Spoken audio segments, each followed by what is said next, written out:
Hello there, it's Phil.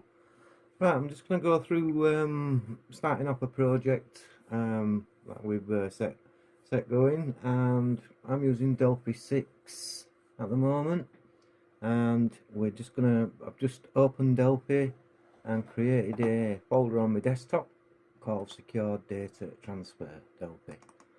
Just open that up and you'll see it's completely empty. Now, when I start a project, the first thing I always do is stick a button on the form, and then go to File, Save Project As, select the folder on my desktop, where is it? Secure Data Transfer, SSS, there we are. Just leave it as unit1.pass, save it. Leave that one as project1.dpr, save it.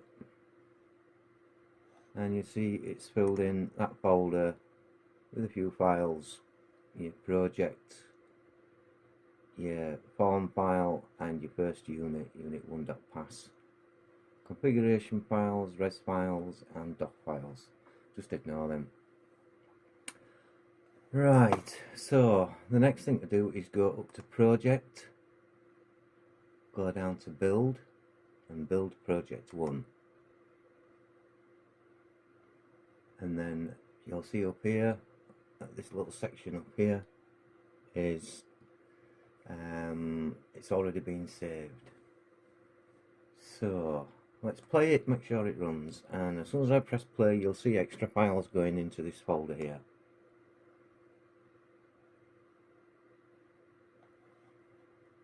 Click the button, make sure it works. Yeah.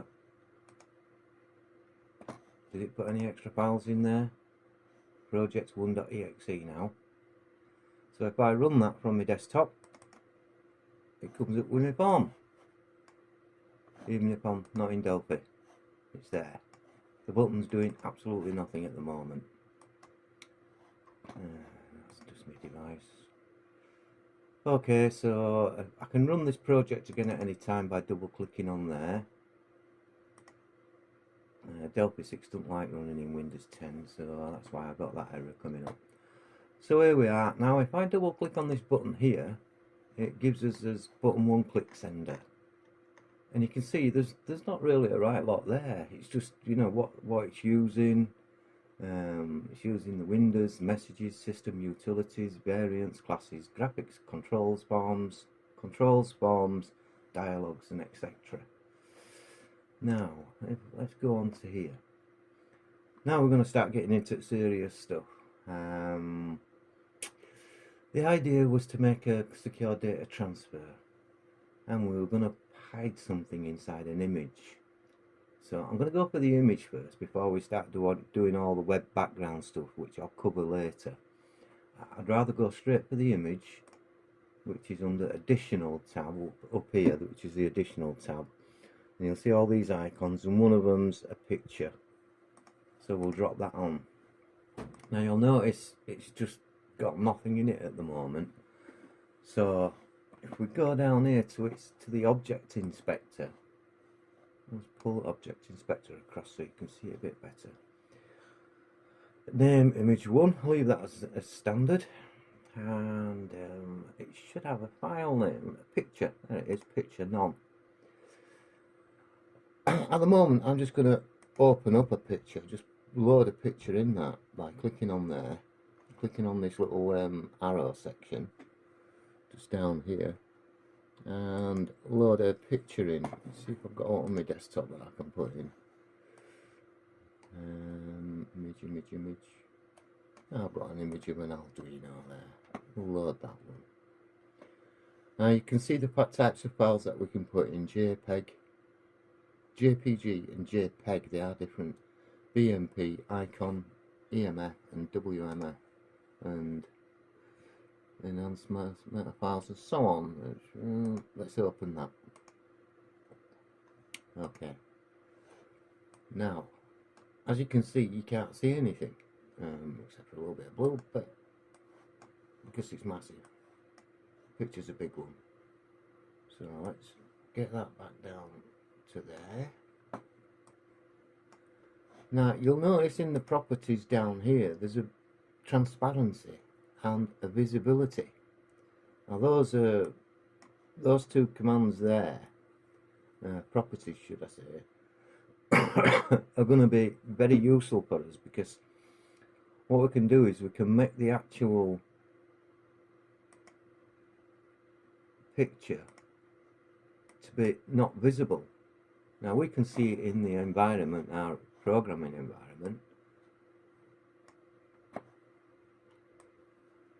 but you're not going to be able to see it when you actually play the program, which I'll do now. So project, build, save. This save all up here, you can see the save all, save everything, and then play it. No picture there, button 1 still doing nothing. Okay, go back to my form, go back to it, and there's also a stretch that's made false at the moment, so I'll make that true, and yes, there's pictures there. Now I'm going to make it visible true.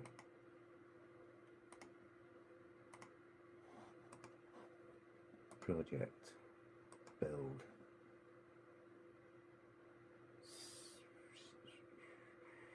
I always wait until this little circle, you might have seen the little circle, but I always wait until it's finished before I press save all, because if you don't, it messes things up. Saved it, play it. There's my picture of the Arduino. Okay.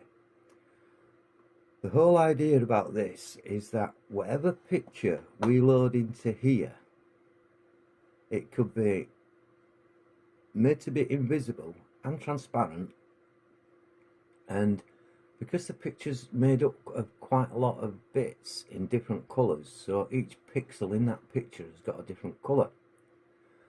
So what I'm thinking is that we could make it so that, for example, if you go along 10 and go down 10, whatever colour that is, that bit on 10, 10, just like in a spreadsheet, 10 bits across, 10 bits down,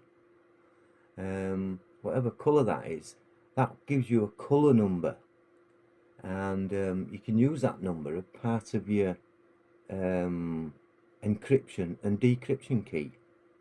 But we'll go into that later as we get further down. I'm just trying to explain it easily for you.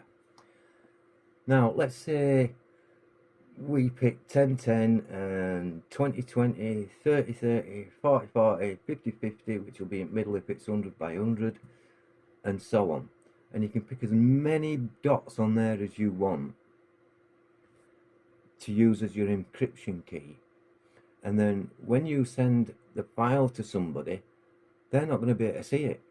They're not going to be able to see the picture. They're only going to be able to decrunch the numbers that we've sent with it by sending along them a number in the first place, if you get what I mean.